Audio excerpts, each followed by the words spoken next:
Chers fidèles chrétiens de la paroisse Sainte-Famille en Bas-Pays, que la grâce de notre Seigneur Jésus-Christ, l'amour de Dieu le Père et la communion de l'Esprit Saint soient toujours avec vous. Aujourd'hui, c'est le jour du Seigneur. C'est dimanche. Mais nous nous retrouvons à la maison, confinés. Impossible de nous retrouver pour prier ensemble comme famille des enfants de Dieu. L'Église célèbre le 4e dimanche du temps de Carême. Je viens par ces moyens vous encourager à continuer notre marche vers la Pâque du Seigneur. De Saint Jean que l'Église nous présente aujourd'hui, Jésus guérit l'aveugle de naissance. Il guérit l'aveugle de naissance pour que la gloire de Dieu soit manifestée en lui. L'aveugle est guéri parce qu'il a obéi à la parole de Jésus, qui lui a demandé d'aller se laver à Siloé. Il revint et il voyait. Devant ce merveille, l'aveugle glorifie le Seigneur. Il témoigne de Jésus partout, même devant les pharisiens qui les bloquaient le chemin. L'aveugle, sans peur, sans honte, il proclame que Jésus est prophète. C'est lui le sauveur, c'est lui la lumière du monde. Les pharisiens se ferment.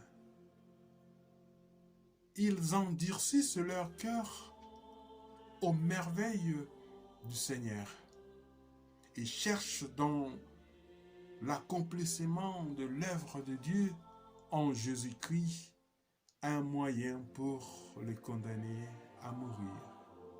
N'endurcissons pas notre cœur devant l'appel du Seigneur, qui prend toujours l'initiative de nous donner la possibilité de vivre encore, de voir encore.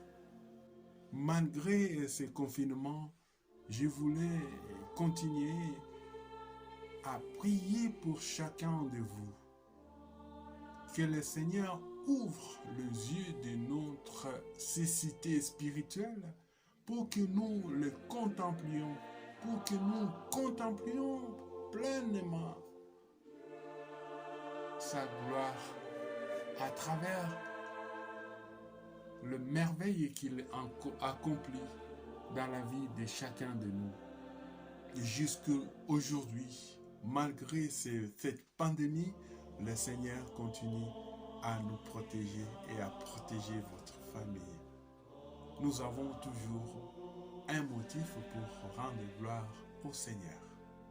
Que le Seigneur soulage ceux qui souffrent dans leur corps et dans leur âme.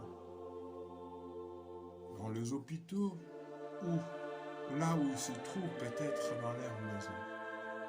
Que le Seigneur fortifie les corps soignants, les infirmiers, les médecins, même toutes les personnes qui s'occupent de personnes malades. Je prie aussi que la Vierge Marie intercède pour notre monde en pleurs. Fidèles chrétiens, je voulais passer ces moments avec vous, mais je crois que nous resterons en communion de prière. Nous sommes un peu confinés, éloignés les uns des autres des corps, mais je suis sûr que nous sommes plus que jamais en communion de prière, comme famille des enfants de Dieu, comme paroisse. Que le Seigneur Tout-Puissant, dans toute sa miséricorde, dans son amour, vous bénisse, le Père, le Fils et le Saint-Esprit. Partout où vous êtes, passez un très bon dimanche.